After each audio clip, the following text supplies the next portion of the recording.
اور شہنشاہ اکبر نے اس سے فائدہ اٹھاتے ہوئے میرٹھ پر قبضہ کر لیا۔ 1563 میں جودھ پور بھی راٹھوروں کے ہاتھ سے نکل گیا۔ ایک روایت کے مطابق راؤ مالدیو راٹھور عرف ادے سنگھ کے 22 بیٹے اور 17 بیٹیاں تھیں، جن میں رام سنگھ راٹھور، راؤ چندر سین، رائے بھیرمل مالدیو کا 7واں بیٹا تھا۔ اس کا نام بعض روایات میں دلیپ سنگھ بتایا جاتا ہے۔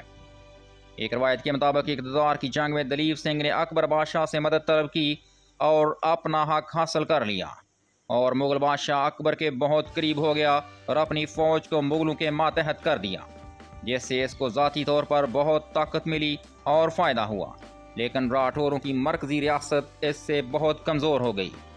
دلیپ سنگھ کے پوتے رتن سنگھ کو مغل بادشاہوں نے مالوا میں جاگیر عطا کی اور اس نے اپنے نام سے رتلام شہر آباد کیا، جو بعد میں ایک الگ ریاست بن گیا، اور یہ ریاست تقسیم ہند تک اسی خاندان کے پاس رہی۔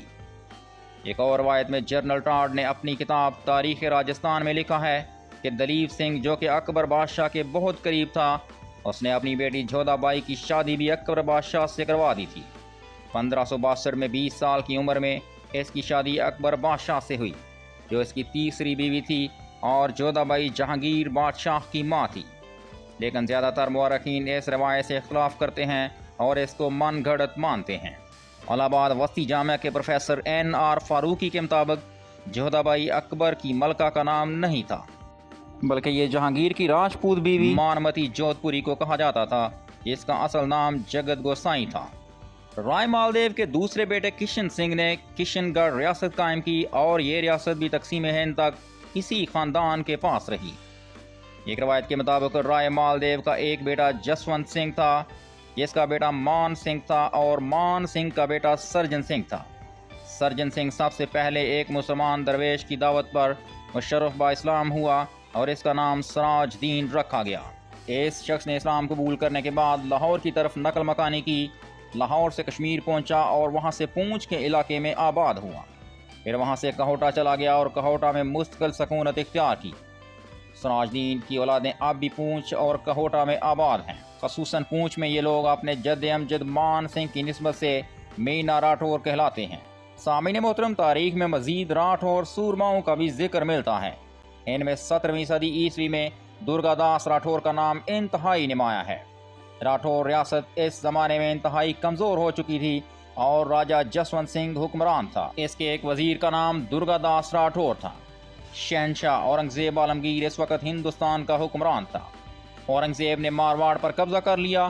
جسونت سنگھ کی وفات کے بعد اس کے ہاں ایک بیٹا پیدا ہوا، جس کا نام اجیت سنگھ رکھا گیا۔ درگا داس نے اس بچے کی ایک جنگجو کی طرح پرورش کی، اور 1707 عیسوی میں اورنگزیب کی وفات کے بعد اجیت سنگھ کے ساتھ مل کر درگا داس نے مارواڑ دوبارہ حاصل کر لیا۔ بھارت میں راٹھور قوم آج بھی درگا داس راٹھور کو اپنا ہیرو مانتی ہے۔